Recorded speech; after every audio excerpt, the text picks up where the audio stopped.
About a month ago, I made a few comments on a video posted by 21crosscheck21. And in the course of our discussion, I had asked a question about the original sin doctrine.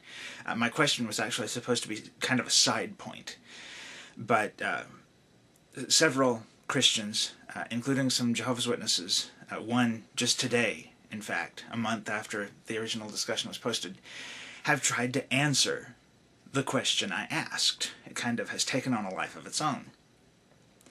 But the problem is, all these people, and I appreciate their efforts, I honestly appreciate their efforts to try to explain this question I have, but they're all answering questions I'm not asking, and they're not answering the questions I am asking.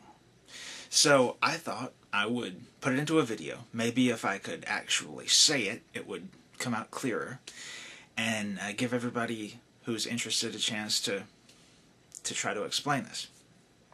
So, here goes.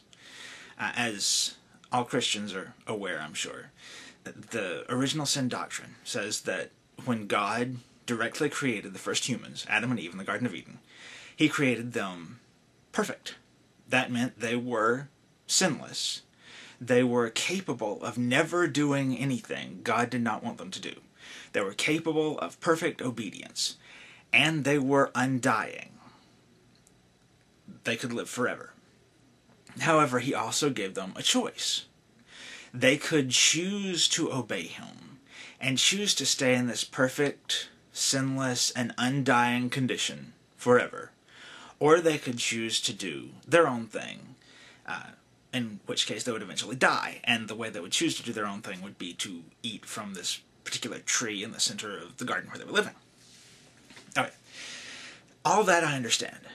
It makes perfect sense. God gave them a choice. They could decide whether they wanted to remain perfect and be obedient, or live for themselves and be imperfect and die. Okay, that's fine. But it starts to get complicated when you think about, according to the doctrine of the original sin, which Christianity is built on top of. Not only did God say that if Adam and Eve sinned, they would die, but also any children they had, and their children's children, and their children, and their children, and their children, would also not only die, but would be incapable of not sinning. Now, the original people, according to Genesis, the original people, Adam and Eve, had a choice. They were free moral agents. They could either remain perfect, or they could sin. But according to the original sin, which is based not only on Genesis, but also on Christian doctrine, we aren't given that choice. No one now, thousands of years later, is capable of deciding, okay, I'm just not going to sin anymore. I'm going to be perfect. We're not given that choice, according to the Bible. However, also according to Christian doctrine, and to a slightly different extent, Jewish doctrine, but the Christians took it further, God wanted to provide a means for humans to not be sinful anymore, or at least not be punished for their sin. So then, of course, He arranged the ransom and Jesus and all those other things, but that's kind of going a little bit beyond the point. My question is, if God did not want us to be sinful, if He didn't want it to be that we have no choice but to sin, and if He didn't want us all to die, why did He make us that way? Presumably, if God can create the universe, and He can create all life on earth, and He can create humans where they are perfect and don't have to sin and can live forever, it seems to me He would be capable of creating humans where they're children, even if the parents had sinned.